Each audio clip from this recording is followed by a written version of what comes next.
ہم چونے زہرے و تریاقے کے دید، ہم چونے دم ساز و مشتاقے کے دید۔ فرماتے ہیں کہ ہم چونے بانسری کی طرح زہرے و تریاقے کے دید، زہر اور تریاق کس نے دیکھا ہے؟ یعنی بانسری زہر بھی ہے تو ایک تریاق بھی ہے۔ زہر جو ہے وہ نفس کے لیے ہے، وہ اس طرح کہ جب بانسری کی آواز کو آدمی سنتا ہے تو اس پر ایک ایسا اثر ہوتا ہے، ایک ایسی تاثیر ہوتی ہے، اس کے درد و نالہ فریاد کی وجہ سے اس پر ایسی تاثیر ہوتی ہے کہ وہ لذات دنیاوی کو چھوڑ دیتا ہے، وہ دنیاوی لذات کو، نفسانی خواہشات کو چھوڑتا ہے، تو نفس کے لیے یہ موت ہے، لذات کو چھوڑنا نفس کے لیے موت ہے، زہر کا کام کرتی ہے۔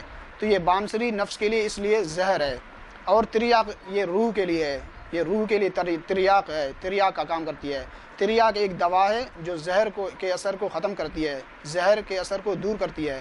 زہر وہ نباتی ہو، وہ پودوں کا زہر ہو جیسے کانٹا ہے وغیرہ، یا جانوروں کا زہر ہو، سانپ کا ہو، بچھو کا ہو، جس بھی جانور کا زہر ہو، یہ دوا، یہ تریاق اس زہر کو دفع کرتی ہے، زہر کے اثر کو ختم کرتی ہے۔ یہ ایک ایسی دوا ہے۔ فرماتے ہیں کہ یہ نئے جو ہے بانسری یہ روح کے لیے تریاق ہے۔ وہ اس طرح کہ جب آدمی اس کی آواز کو سنتا ہے، اس سے اثر لیتا ہے، تو اس اثر کی وجہ سے وہ اس کی روح کو تقویت ملتی ہے، روح کو طاقت ملتی ہے، روح طلب محبوب میں کوشاں رہتا ہے، ترقی مدارج کرتا رہتا ہے، تو روح طاقتور ہوتی ہے، روح میں ایک قوت آ جاتی ہے، تو اس وجہ سے یہ روح کے لیے تریاق ہے۔ آگے فرماتے ہیں کہ ہم چونے دم سازو مشتاقے کے دید، نئے جیسا مشتاق، عاشق اور دمساز کس نے دیکھا؟ یعنی نئے جیسا کوئی ساتھی اور مشتاق عاشق کوئی نہیں ہے۔ یہ نئے انسانوں کے لیے، نئے عاشقوں کے لیے ایک ساتھی ہے، ایک رفیق ہے۔ ساتھی کے ساتھ، عاشق کے ساتھ ملتا ہے تو اسے مزہ آتا ہے۔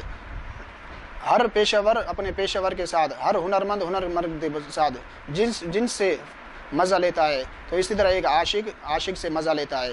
تو اس لیے فرمایا کہ یہ نئے جیسا کوئی ساتھی نہیں۔ آگے فرماتے ہیں کہ نئے حدیث راہ پرخوں میں کند، قصہ عشق مجنوں میں کند۔ فرماتے ہیں کہ نئے حدیث راہ پرخوں میں کند، حدیث من بات، راہ پرخوں من خطرناک راستہ، پرخوں من خون آلود، مراد خطرناک راستے سے مراد طریق عشق ہے، راہ سلوک ہے۔ یہ بانسری جو ہے یہ طریق عشق، راہ سلوک یعنی خطرناک راستے کی باتیں کرتا ہے۔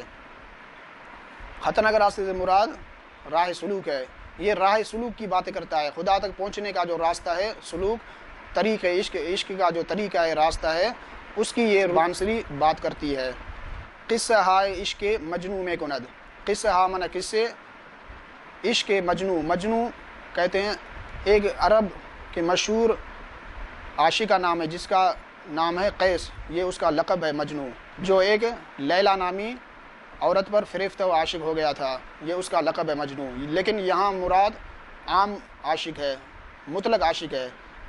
فرماتے ہیں کہ نئے قصہ ہائے عشق مجنوں میں کند، یہ بانسری جو ہے یہ عاشقوں کے قصے بیان کرتی ہے، عاشقوں کے عشق کے قصے۔ بانسری یہ راہ سلوک اور عاشقوں کی باتیں بتاتا ہے، عاشقوں کی باتیں سناتا ہے، عاشقوں کی باتیں کرتا ہے، کیونکہ یہ خود عاشق ہے، خود محبوب سے جدا ہے تو خود عاشقوں کی بات کرے گا، خود عاشق ہے تو عاشقوں کی بات کرے گا۔ من احب شیئا اکثر ذکرہ، جو جس چیز سے محبت کرتا ہے، جس کو پسند کرتا ہے وہ اس کی باتیں کرتا ہے۔ تو بانسری بھی ایک عاشق ہے، اپنے محبوب کو پسند کرتا ہے تو عشق کی باتیں کرے گا، عاشقوں کی باتیں کرے گا۔